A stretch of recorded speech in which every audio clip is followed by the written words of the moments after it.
Hello and welcome to this episode of your favorite podcast, Chiquis and Chill. I have a great episode for you guys today. It's about a topic I think we all can relate to, which is surviving a breakup. And for this conversation, I called up an expert on this topic. Her name is Eva Latapi. She's a therapist, a grief specialist, and she's also the host of the podcast Supéralo por favor. We talked all about the grief that comes with a breakup, the best ways to heal, and how you can come out on the other side stronger than ever. I hope you enjoy this conversation as much as I did. Here it is. Thank you so much for coming on. I'm so excited to talk to you. Thank you so much for having me. I'm super excited to be here. We'll get into all the questions that I have, but I do want to start off with a little bit of a personal question, if you don't mind. If you can tell me what the worst breakup you've ever had. That's a hard question.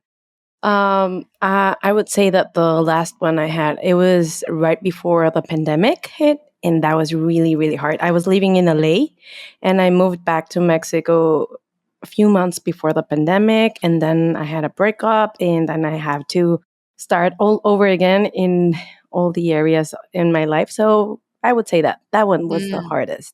Yeah, mine was during the pandemic. Oh my gosh. Yo sentía que me iba, like, the amount of pain that I felt in my heart is like, and I always say this and people probably will take it wrong, but I'm like, it hurt me more to go through that situation than it did when my mom passed. And I think it's because I had my siblings and I had no other choice but to survive.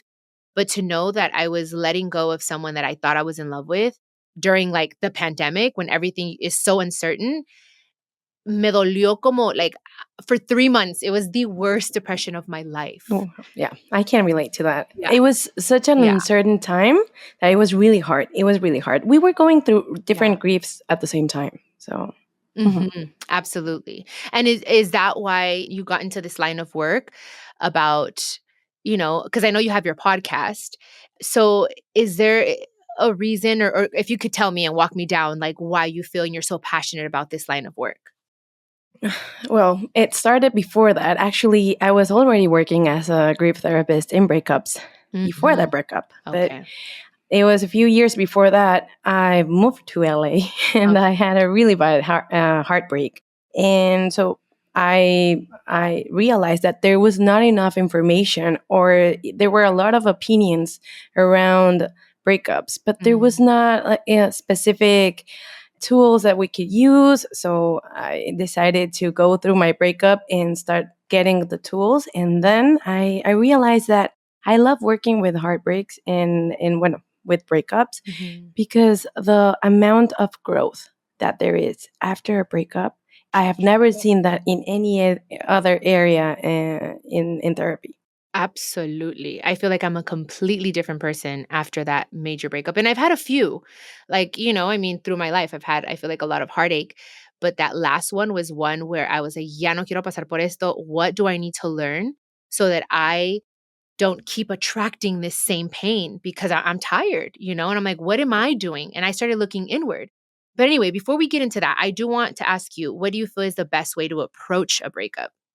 Through the pain, through the anxiety, through everything that comes with grief, that's the best way. Being conscious, not jumping to another relationship, to a new relationship, going through your emotions and knowing that grief is painful. So there's no way we can skip it. That's part of grief. Yeah. So that would be the best way for me, going through it and facing everything that comes with grief. Like endure it. Like just say, you know what? I'm feeling this instead of trying to run from it and finding an escape. Yes. Yeah. See, because that's one thing that I feel like I had done in the past is un clavo saca otro clavo. I'd be like, okay, well, I'm going to forget. And then I would get myself in a whole other situation. And I was just like, this last time I was like, I just got to go through it, and I'm not going to lie. There were times where I just wanted to lay in bed. I mean, I did. I wouldn't shower. I didn't have the energy. I was like, this pain is so overbearing. But do you have any suggestions or any advice as to what to do when you want to just lay in bed and not do anything? I always say there is time to grieve and to feel, and there's also time to distract yourself. You want to go through the emotions, but you don't want to live there. What I mean by this is that go out. Sometimes you have to force yourself to go out and recreate your life, recrearte por completo in every Mm-hmm. area of your life. And it's not gonna come natural and you're just gonna wake one day and you're gonna be ready to rediscover yourself. You have to push yourself sometimes. It's a It's a process, process. yes. And sometimes Yeah. it's whenever we talk about self love, it sounds very romantic, but it's very challenging as well. So you have to push yourself and you'll be facing your shadows, your pains, maybe traumas, and that's part of it. So, yeah. And what is it about a breakup that makes it so similar to other grief? Well, that you lose something. There is a quote that I like a lot that says, "Grief is the realization of a death of a dream, everything that you want it Mm, to be." In Spanish, I would say, el duelo es el darte cuenta de la muerte de un sueño, de la pérdida de un sueño, everything you wanted to leave, everything that you wanted to happen and never happened. You want to grow up all together. You wanted to have kids. You want to live together, or even with what we call in Spanish, casi algos, that it's like almost mhm. something. Almost some things, Exactly. yeah. That's very painful because you find yourself with a lot of dreams that you wanted to accomplish with that person. Even it can be something as simple as starting a relationship, having the commitment, having the title of being in a relationship, and you realize that that's not going to happen. So that's grief. Yeah. Oh my gosh, yes, because I've heard this somewhere before, and I don't remember where, like, the amount of time that you were with a person, right? So let's say you were with a person for 6 years and you guys break up. And to get over that relationship, they say that it takes usually half of the time. Do you think that's true? Thank you so much for asking this. This is such a good question because no, it's not. Okay, good. What Ah, will see? No. That's actually a myth okay, va. because lo que determina un duelo, whatever makes it a Mhm. grief process, a grieving process, it's not the time that you spend in a relationship. It's not the type of relationship you were in. It's what it meant to you. Because you can be in a casi algo for 2 weeks. And it can be Mhm. even more impactful than a marriage that lasted for a decade. O sea, Yeah. it depends what means to you, not what people tell you you are allowed to grieve. Because that's very interesting. Whenever we go through a breakup, it sounds like there's a list of things. Okay, how long were you in the relationship? No, Mhm. 2 months. Okay, that's not long enough. Was it a relationship?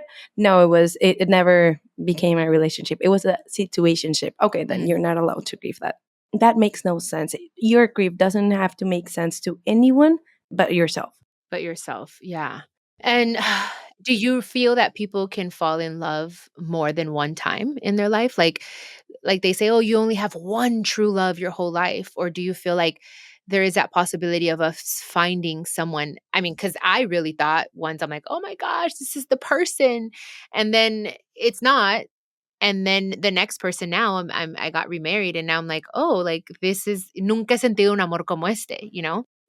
See, now I don't believe there's the one. Maybe is the one for that moment in your life, but you're Mhm. not the same person your whole life. We're Yeah. always evolving. We're always becoming different versions of ourselves. And thinking that there is only one love, one true love, is one of the hardest mitos of romantic love. That Mm. there's only one person, that it's your soulmate, and you have to find it. And that's very hard because whenever we are in a relationship and we don't feel that that's our soulmate, maybe there's someone better out there. Entonces, we can actually harm that relationship or jump to another relationship because we believe that there's only one person. And Mhm. also, when we're going through a breakup and we feel that we lost the one, the only one, the one, my soulmate, and it's over, I'm going to be alone by myself. I'm going to be by myself forever. That's actually very, very hard to digest whenever we're going through the breakup. It's Yeah. a myth. Okay, good. Good. Good to know. For anyone out there listening that is going through a breakup, like I always say this, it will pass.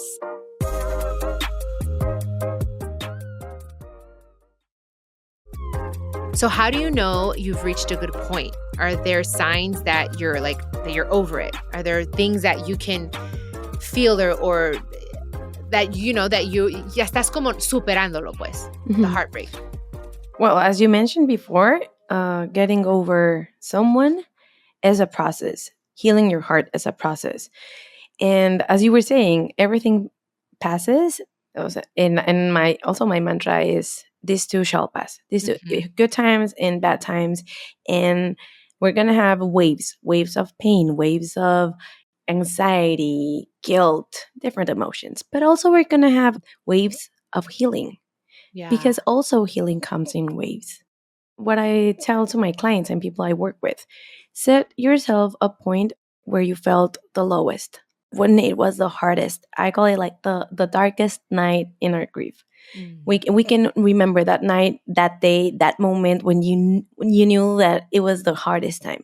Use it as a point to compare, punto de referencia, Mhm. to compare how you're healing, because you're going to have ups and you're going to have downs. That's part of grief. And whenever Yeah. we're in a low point, not the lowest, but in a low point, we're going to feel that we haven't moved on, we're stuck, we're going to be there forever. But that's not true. Son las trampas que nos juega la cabeza. It's Mhm. going to be part of what our head messes with us. Yeah. Okay, perfect. So for instance, like if like am I ready to start dating? Like how do you know, like what are some signs that okay, I'm ready to start dating sort of thing? For example, pain doesn't control you anymore. It doesn't mean that that you never have pain. It can hurt. It doesn't mean that it never hurts. It can hurt. And you can remember and you can have one of these waves even though you feel that you've moved on. That's part of it. It's part of the process. But it doesn't control you anymore. It doesn't have the power over you, pain. And also, you don't compare all the time your ex partner with your current partner. Mhm. It's because at the beginning, and I don't know if this resonates with you, but maybe the first days when you try to have another relationship and it feels like your ex is sitting next to you during the date. Yeah. And you're comparing everything to that partner, ex partner, and o sea, it's like a ghost. And that's Mhm. how you know that you're not ready. If the memory is very present, maybe it's not time. It's not the Like if right you're time. comparing too much. Exactly. Mhm. Okay. And now, I have some questions about healing. One of the things that we hear about after going through a breakup is that you have to take time to heal. What does that mean? Like how do you do that? That's a very good question. You know what I mean? Like how do you do that?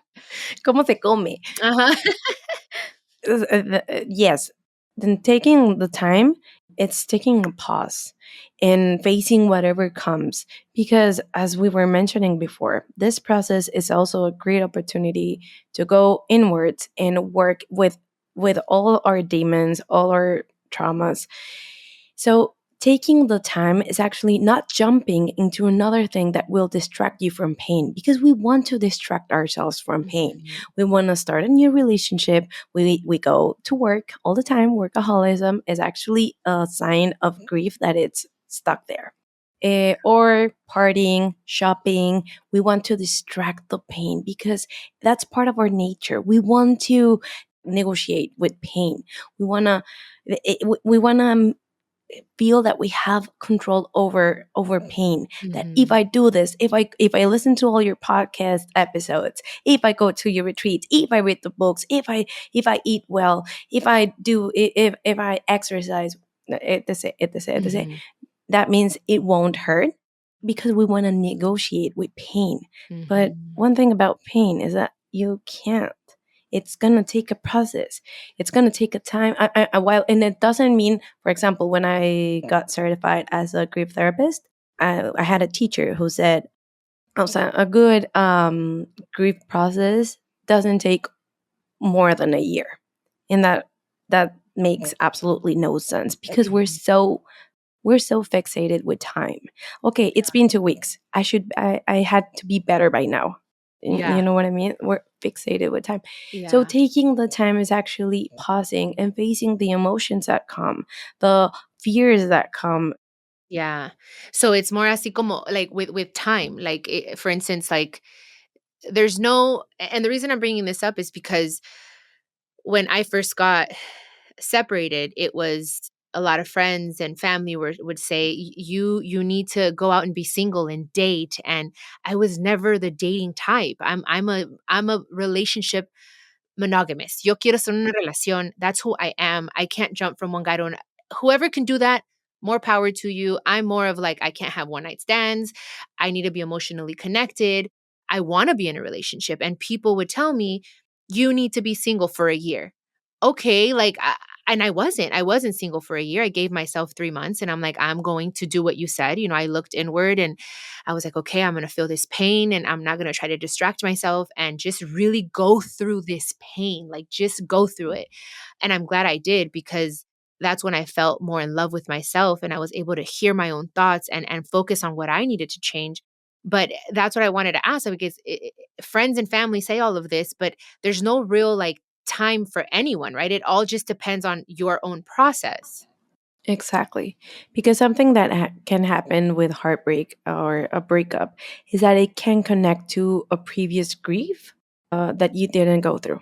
So Mm, let's say, for example, I remember I had a client who he got divorced and jumped into a new relationship right after it. He was with his wife maybe for 14 years. I don't remember, but it was over more than a decade. mhm. And he jumped into a new relationship, and then he was with this person for a few months, and then the relationship ended, and he had no other new relationship to distract his pain from. So what happened is that he had a previous grief, a previous heartbreak, and then he had a new one, and Mhm. now he had two two process to go through. So that can happen too. Or maybe Yeah. with the loss of someone else, or job Like you a prolong job. it with. Exactly. Mhm. Mhm. Yeah. And how important do you feel that it is to have like a support system on your healing journey? It's one of the most important things. If I can tell you only three things, but of course it's not going to be only three things. One, no contact. Two, your tribe, and three, self love. Okay. It's been shown that having your tribe, having your support group, it's going to be even more helpful even than therapy. So that's how important, because we are social beings. Yes. So we need to connect, and we need to feel safe in our connections, not just with With anyone, anyone. someone you can talk to, you can actually express what you're going through, and Mhm. knowing that you're in a safe space where you can leave your process freely. Yeah. And do you feel, Eva, that it's best to not be in contact at all with your ex, like while you're grieving, while you're going through this healing process? Because people ask me, right, on the podcast, like, okay, my ex is asking for closure. I never got closure. Like, do you think closure is important and then no contact? Oh, a ver, tú dime. That's a great question. Actually, Mm. closure comes from within. You don't need that last Ooh, conversation. You don't yes. need see, I love that. exactly. Okay. You don't need that. And Okay. one thing that happens is that when we continue contact, there's always going to be a reason to continue contact. And one thing about having that closure, having that last conversation that we're seeking for, something that's going to happen is that that person might sit in front of you and give you all the answers to your questions. And you know what's going to happen? You're going to have more questions, because Mm, we want to heal with information. We want to heal with answers. But the thing is that that's not going to heal us. It's yeah. going to help us maybe for a moment or two, but it's a process.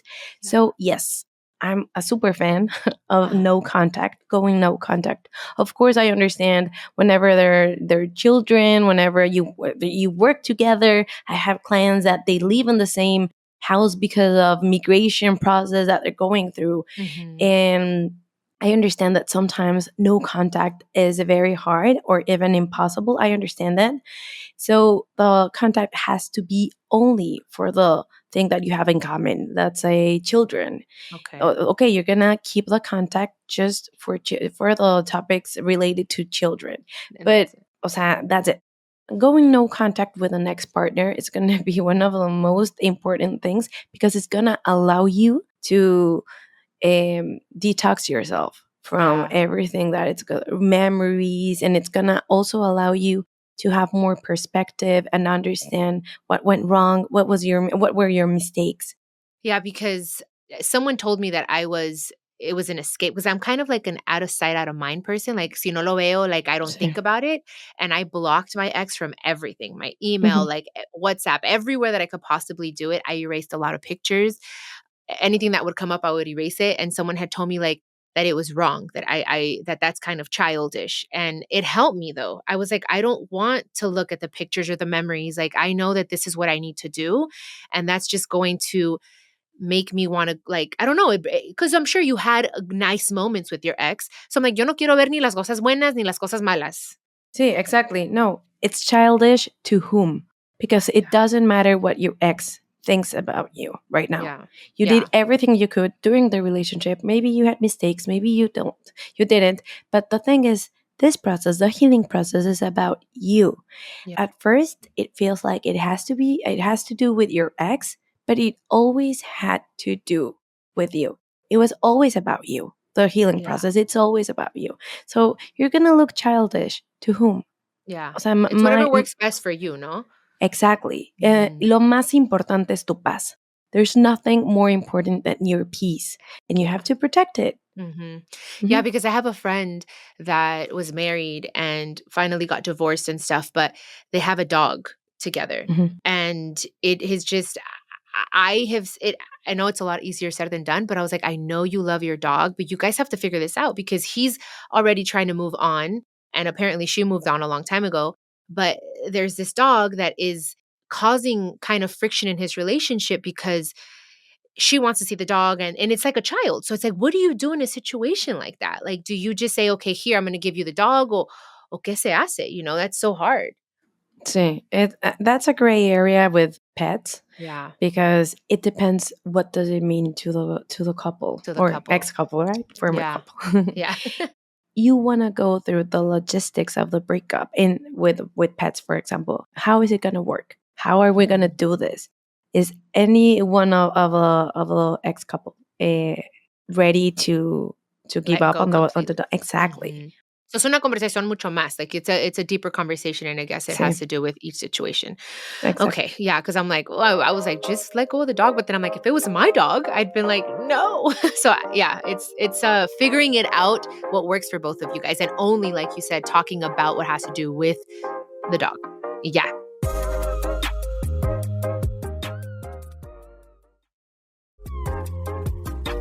Okay, so we talked about healing. Now I do want to talk about something that I know you are a firm believer on, which is loving yourself in order to heal and be able to love others. How does that work? A ver. Okay, this is very interesting because there is a saying that you will not be able to love anyone else until you love yourself. But that's actually not true. You Okay. can actually love someone else. But the thing is that if you don't love yourself, if you don't see your value, you're not going to be able to realize if someone loves you because Mm. it's going to be one. It can be shown in the partner that you choose, what you allow in a relationship, and also it can be the greatest partner in on earth, and you're not gonna feel loved if you don't love yourself first. Mhm. So if you Yeah. si no te amas, you won't be able to realize that you're loved. You're always gonna feel insecure. Yeah. And or I always say this, if you don't give yourself your place, si tú no te das tu lugar como persona, como mujer, ¿cómo se dice? You're going to allow less, I guess, than from Mhm. another person because you are not, like you said, valuing yourself. So, yeah, I think for me, I think that's super important. Like, that's what happened for me, where I'm like, okay, wait, like, I need to value myself and also recognize what I bring to the table and what I deserve, you know? And if ya no voy a andar lidiando con esta gente, you know, like, no more. I'm not going to allow this anymore in my life. And that barely happened like a few years ago. And I thought I had it all together. Y pues no, I had to learn. What's your take on going back to an ex, Eva? I'm not a fan of it, to be Okay. honest. Mhm. Although, o sea, there's no one verdad absoluta. There is not. Mhm. But I'm not a fan of going back to an ex Mhm. because I'm also a couples therapist. And Okay. the thing is that what I've seen is that most of the of the couples, they end up, o sea, they end the relationship with by problems that they had from the beginning. However, if you want to go back to your ex and you want to try it again, I understand and I completely respect that. And my invitation is to go through the grieving process, close that relationship. It's over. Estás claro that you're starting a new relationship with the same person, well, a different person, because we're always evolving. But Yeah. let the relationship that end. Oh, I get it. So even if you do go back with the ex, it's like this relationship can't be what we had before because that obviously didn't work. So now Exactly. we have to start a different relationship on a different foundation. Sí. See, okay, yeah, because mejor no digo porque I was gonna say something about my sister here. No, mejor no digo nada. Okay. And what do you think people do wrong when trying to become their best self? Mm, the mistakes that we make when we're trying to become our best Yeah. selves. Is there anything like something, is there a possibility of them of us overdoing it and seeking too much at once possibly? Or I don't know. What do you think? I don't know. The thing is that at the beginning, we're gonna go through that. We're gonna want to overheal because Mhm. it's very frustrating being in pain. So we're Yeah. gonna try to do everything, but it's part of the process as well. Okay. Because then you realize that sometimes you need a break from healing. Sometimes you need a break from all these podcasts, all these books, all these retreats, and that's fine too. That's fine too, Mhm. but because that's when you realize that you can't negotiate with pain. So, Mhm. something wrong, maybe something wrong. The only thing that I would say that we do wrong is staying in contact with our ex. That's the only Mhm. thing that I would say Yeah. that gets us stuck. Yeah, for sure. And okay, final question in regards to this. What's the best and worst breakup advice you've heard or that you've received? Okay, the worst would be just get over him. Just Mm. o sea, as if it was about choice. Okay, Uh-huh. don't be sad. O Yeah. sea, oh, Yes. sí, Mhm. supéralo y ya está. O sea, Because como then you que make someone feel guilty about exactly. feeling and it's like, "Oh my gosh, okay, like am I healing too slowly?" So yeah, I agree. Yeah, that's not cool. Saying that's not cool. And also I'm gonna add just find someone else. Find someone Mm. else. Yeah. O sea, see, that's using another person for your pain. That's actually not fair. Yeah. And the best one would be these two shall pass. These two shall Mm. pass. That's Yes. my brother got divorced and he went really into Buddhism. So when I Mhm. went through my breakup, he gave me a book that it's called The Storms Can't Touch the Sky about divorce and Buddhism. And that really helped me to Oh, I realize love that that saying. see, it's a really nice book. Yeah.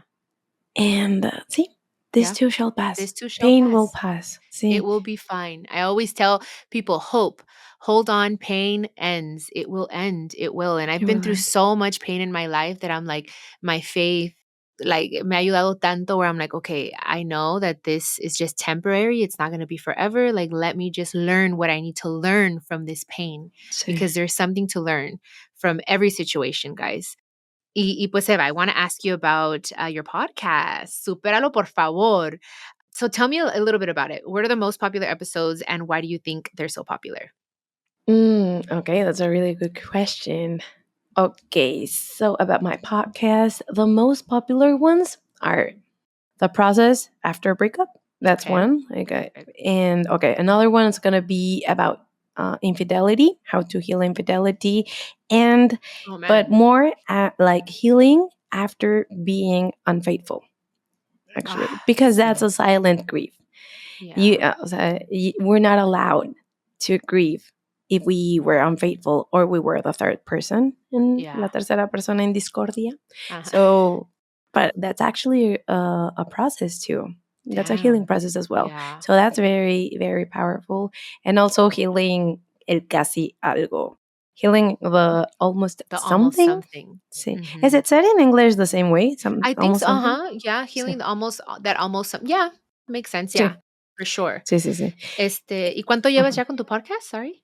It's gonna turn 5 years in September. Wow, that's Sí, awesome. Qué sí, bonito, me sí, sí, encanta. sí. And I love the name. See, it all started because it was a reminder for myself, like Eva, get over him, get over him. So And that's how I do a lot of things. I'm like, okay, note to myself. Like when I give people so advice, I'm like, I'm actually giving you advice, but I'm giving myself advice. So I love the name. see, It's super cool. thank you. And tell us how can people find you and your work? I would love for people to, because I'm sure they're going to be interested. I think okay. Well, you can find my podcast that it's called Superalo por favor, and you can also find me on Instagram as Eva Latapi, which is a hard last name, but it's gonna be Latapi.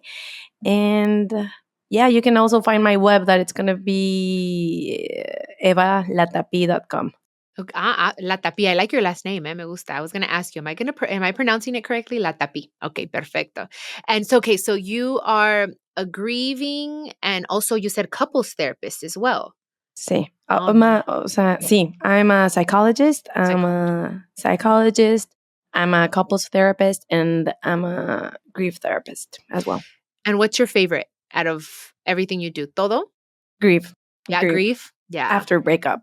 I also have a support group that, Okay. and when people, it's part of my membership, and seeing the person that starts the process and being able to, I even get emotional, to be honest, and being able to see all the growth, all those how a person, because I felt that way, it feels so dark, and how it starts to light up, and that I love my work. I love what I do. I I love my love job. it. I love it. I love it. I love when people are passionate and you can tell. And I mean, it goes to show with your podcast, and yeah, you're helping the world. You're doing, like what I like to say, you're doing God's work, because we need guidance. We need guidance, and not enough people talk about grief and loss. And that's how I felt, even like I told you earlier, like I lost my mom, but I also felt like I was losing my relationship. I was going through a huge loss. So it's like it goes hand in hand. So I think it's beautiful what you're doing. Y me dio mucho gusto platicar contigo. And if there's anything that we missed that you would like to add, any advice, anything that you would want to leave the listeners with. Yes, thank you. First of all, thank you for having me and for opening the mic for this type of topics. Yeah, Thank you for that. And also, I just want to say, if someone is having a hard time and they're listening to us, seek for help, or just help is there. Just and if you don't feel safe with with the people that you talk to or your tribe, find a therapist. Well, I'm always gonna recommend therapy, Yeah, but me find a too. therapist. Levanta la mano. Ask for help. You're not alone, and this too shall pass. Oh, I love it. Yes, this too shall pass, guys. You're not alone. Notice you're not the first and the last. And we have been through it, and we're here to guide you. And, follow Eva. If you guys have any questions, again, she gave you guys her social media, her website, and her podcast as well. Superalo, por favor. Eva, muchas gracias. I really appreciate it. You have a very calming energy to you, and I loved it. I love the conversation, and we're gonna help so many people, hopefully. See, thank Yeah. you, thank you, thank you, Thank thank you you. so much.